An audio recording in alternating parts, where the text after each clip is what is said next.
Guess who got brands talking? Brandlife.co.za. Good morning, listeners. You're tuned into the Green Ovation Show with me, Diane Naidu. And this morning we are joined by the Executive Director for State of Green, all the way from Copenhagen. I think that's how they pronounce it in Denmark. Good morning, Finn. Good morning. Thank you so nice much to be on board. Thank you for inviting me. You're welcome.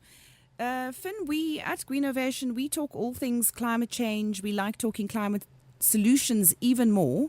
We also like talking about sustainable innovation and the role of entrepreneurs in the green economy. I first met State of Green last year, my first visit to your beautiful country. Please tell us, what is State of Green? Why and how was it established? Yeah. It's a long story, but I'll cut it brief. We were set up in 2008 in preparation for Denmark hosting the UN Climate Conference, COP15, in 2009. You can compare us to a branding organization. We are what you call a public-private partnership, not for profit, owned partly by the Danish government, partly by the four major business organizations in Denmark. And in a few words, our job is to showcase the green transition that Denmark has been going through over the past 40 years or so. You know, coming from a country being totally dependent on imported oil, fossil fuels, to where we are today, where some 30% of all energy used in Denmark is from renewables. And we have a vision, a 2050 vision in Denmark, that by 2050, Denmark will be completely independent of fossil fuels. So that's the story we pitch from State of Green.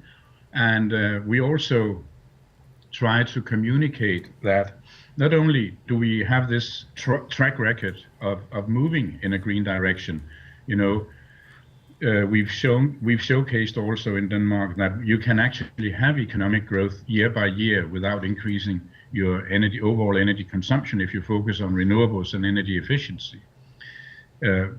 Denmark has grown by some 80% in real terms in GDP over the 40-year period, while at the same time we have been able to maintain a stable energy consumption. So that's a very good story for us to pitch. And in addition to that, we have the companies, a number of big global companies in Denmark now that can actually provide the solutions for a green transition.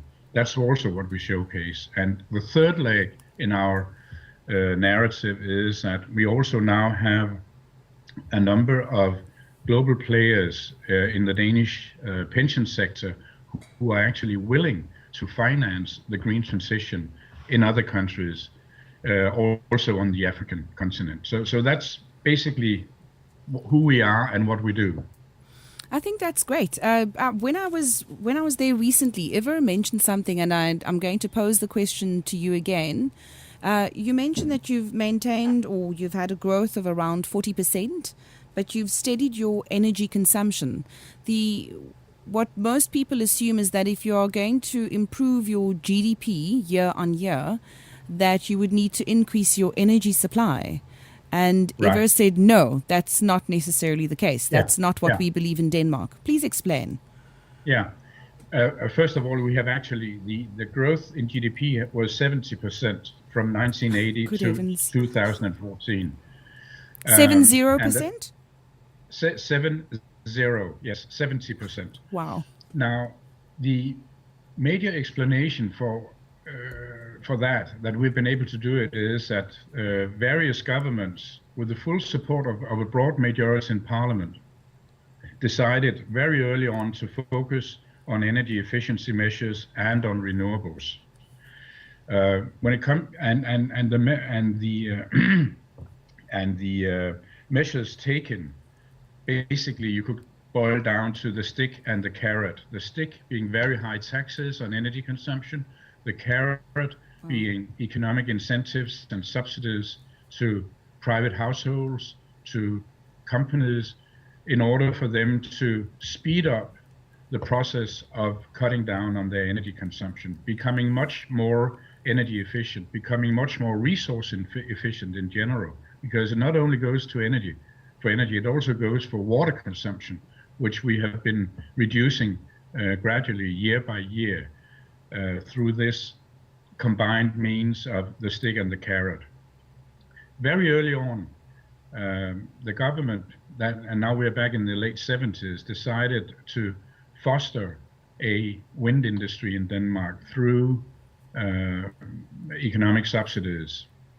So if you, for instance, wanted to put up a wind turbine, or you had a cooperative who wanted to invest in a wind turbine, you could get a subsidy per kilowatt hour you produced from the government, simply in order to shift production from fossil fuels to renewables.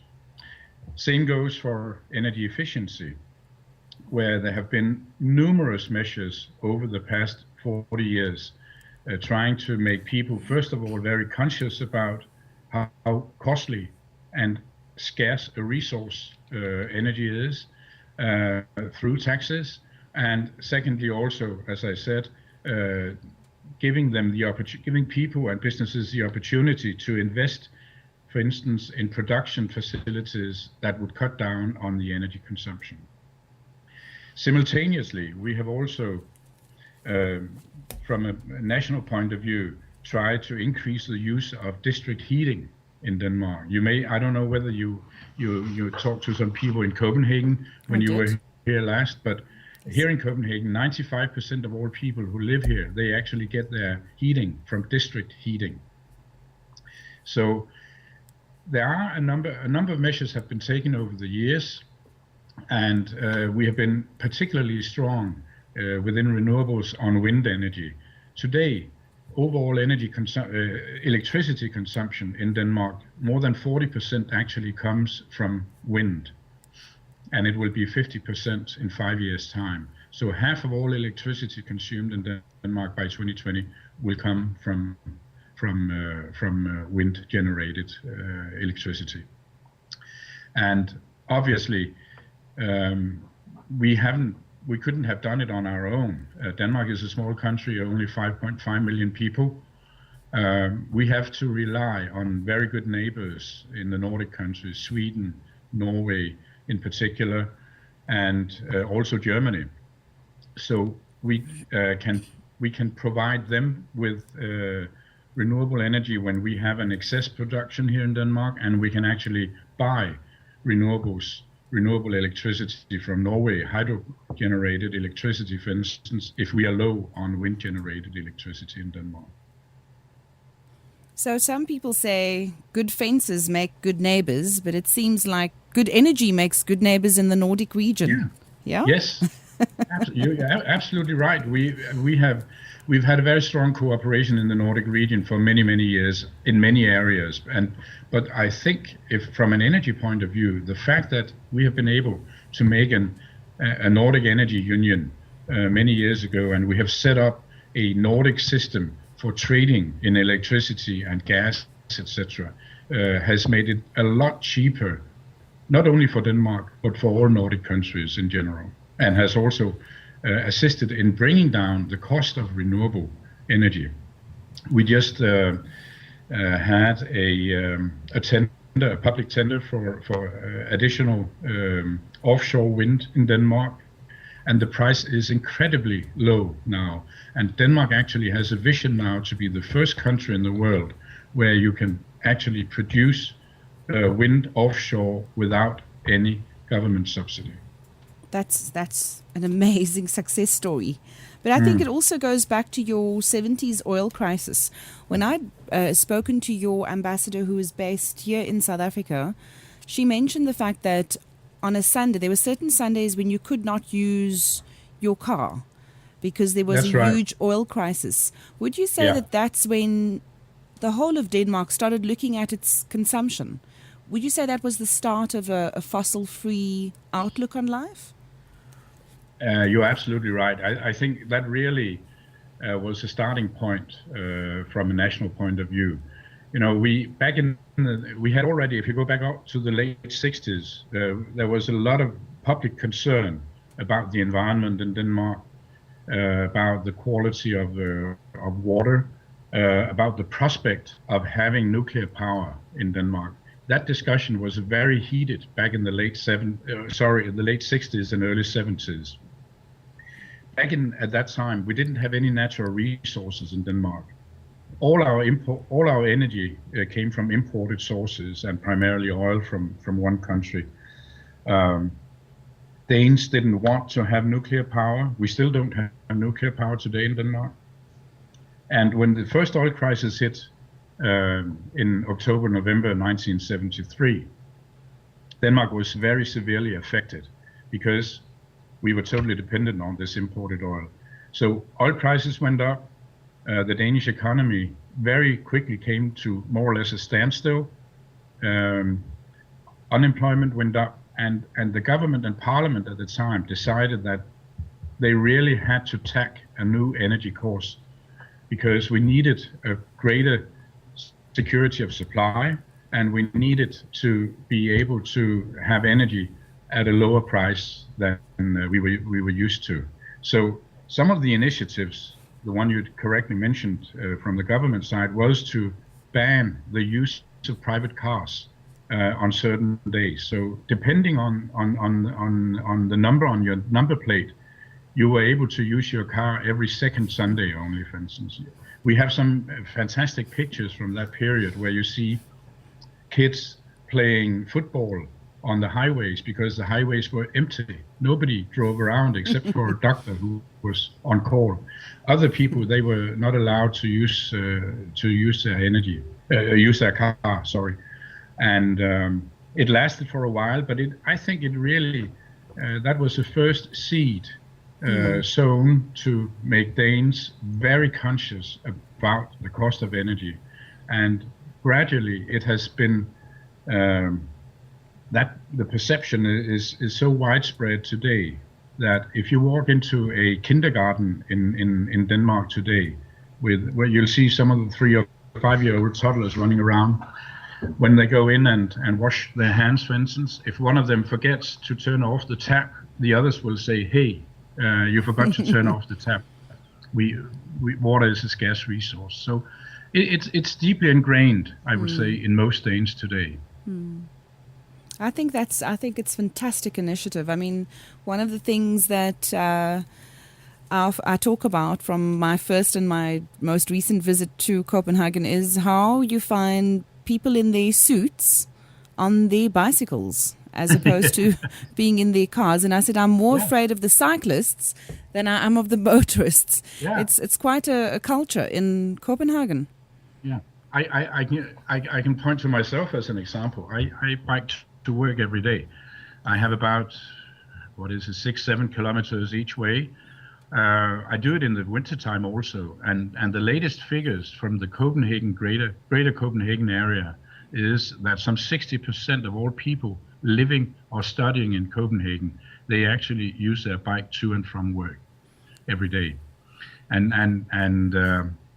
even from the suburbs, people use their bike to get in, and it has become so popular that some of the municipalities in the suburban municipalities, together with Copenhagen municipality, they have invested in superhighways for bicycles. Coming in from the suburbs in the morning, you will see thousands of bikes.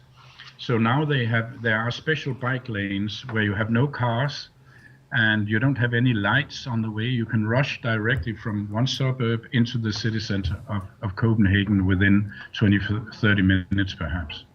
It's a wonderful thing. I must tell you, I think I returned to South Africa on a Saturday, and it was a late flight. So I spent my day sitting in a pub and just watching people go by. And I saw families doing their shopping with their kids on the side and their groceries.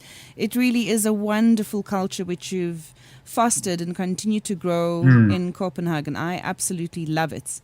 But I must say that clearly Denmark has been committed to integrated sustainable planning.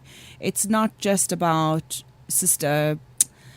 sustainable mobility. It's not just about energy supply. It's not just about your central or your district heating that you it's obviously, it requires an Yeah. integrated planning.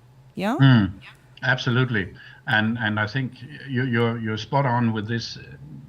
What we have been trying to do over the past few decades is to take a holistic approach to living in a city. I think what how long is it ago now? It's about 2,500 years ago. There was this Greek philosopher, Aristotle, who said that we should build cities for the sake of good life, not for the sake of life. So, and that really has been adopted here, I would say. We try to create cities that are livable, that are sustainable, and do it by taking this holistic approach where you go all the way in from the planning cycle and all the way to implementation. In recent years in Denmark, we have seen some severe effects of climate change, also in the city of Copenhagen, for instance.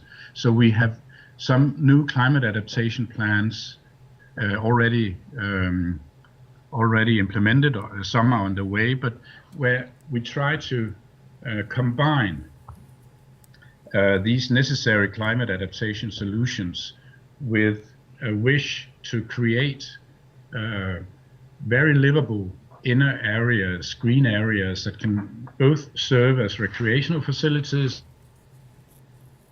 serve as climate adaptation facilities. So I think we have come a long way. That's not to say that we don't have any challenges anymore, and we have made a lot of mistakes during that period. And that's also one of the things we, from my organization, State of Green side, when we invite international visitors to come to Copenhagen and we put together visitor programs for them, we make sure to stress that this is a question of sharing experience, because as I said, Denmark has made a lot of mistakes. We also need to learn from other countries. But I think this process of putting together good ideas, sharing experiences, can create better lives for all of us, no matter where we live, and no matter what our economic possibilities are. Listeners, if you're just joining us now, we are joined by Finn Mortensen, all the way from Copenhagen.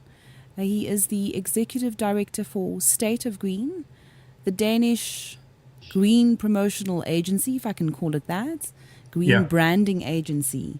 One thing that I found particularly interesting was Ivar was kind enough to take us to Sonneborg, I think it is, where, listeners, you cannot believe, it's one place where there are more pigs than people. Never run short of bacon, never run short of ham, gammon and the likes. And I believe that Denmark's economy is largely based on its agricultural export economy. But what role has your energy sector played in growing your economy? You're right. We have a very considerable agricultural sector in Denmark. When it comes to energy, I think again, to go back to the early 70s, when we started focusing on renewables and energy efficiency, you can go back and see that a number of new companies actually sprang up at that time, were developed. Some of them were already in existence, but what happened was that all of a sudden they got a domestic market for their products, for energy efficiency technologies, for instance, or renewable, it could be wind. They got a domestic market which was highly regulated, because Denmark as a nation decided to become greener and more sustainable. So these companies, they benefited from this domestic market and actually built positions that they could build further on a global scale. Now, today, some of the biggest the global leaders within water treatment, water efficiency, energy efficiency, renewables, are Danish companies that actually either were in existence back in the late 60s or early 70s, or were developed there, and they started innovating and have become very important from an economic point of view in Denmark. The most recent figures show that exports of energy technologies in Denmark are a little higher than 10 billion US dollars. I think it's actually, 10 billion US dollars. 12 billion US dollars annually in exports from Denmark of energy technologies. And it's the sector of it's a sector of growth, you could say. If you look at ordinary exports from Denmark, they have more or less remained flat over the past 5 or 6 years, while energy technologies have increased their export share by 10-12% per year. So energy really, and energy efficiency and energy renewable exports really is important in Denmark today. I think it's a phenomenal success story. I just wish we had 40 years to catch up with you in Denmark, Finn. But it really is, for me, just incredible. Like meeting people who, before they've even started studying, they're already thinking about something sustainable. They're thinking of a career, a livelihood, a profession, and something which is either sustainable or it's renewable energy or it's innovation. And I think that's probably, I hear you saying that Denmark has made many mistakes, and I do love that about the Danish people. I found that was almost reassuring in a way, because at times you can feel like we don't quite know what we are doing, and it's good to hear from a country that has gotten it so right to say we've also gotten it so wrong. But what you've been successful in doing is raising a generation of responsible citizens who consider their impact on the environment. I think we met with someone who made a very insightful statement. She said, we are often unable to connect the dots between our actions and the impact on the environment. But what you have in Denmark is you have raised a generation of people, young people, even the ones who are still growing up and coming through kindergarten, who are so aware and conscious of the everyday decisions that they are making. Exactly, yeah. Just in closing, I would like to ask of you, and I know that I've been reassured on several occasions, that your 100% carbon neutral aspirations are doable. It's possible. Oh yeah, we have looked into it also from an economic point of view. Is it not only technically feasible, but is it also economically feasible? And yes, we had an independent commission looking into it, and they said for sure we can do it. There will be an additional cost, but it will be manageable. That's fantastic news. I'm sure you are all excited about this process and about achieving your targets. Listeners, we've been chatting to Finn Mortensen, who is the Executive Director of State of Green, and he's Skyping in with us this morning all the way from Copenhagen in Denmark. Finn, thank you so much for sharing with us your insights, sharing with us your learnings as well. And I think probably the most powerful statement we will take with us for this weekend is to build cities for the sake of good life, not just life. I like that. Thank you so much for joining us, Finn. Thank you very much for being able to be here, and all the best to you and your listeners. Thank you. At Greenovation, you know what we say. We have 53 million voices in South Africa. I'm using mine. Use yours. Have you ever thought about the power of social media? Social media has the power to make your business grow. Grow! Yeah. Why don't you let us manage your social media? Because our business is to see your business grow. Visit us at www.beastdownmedia.co.za.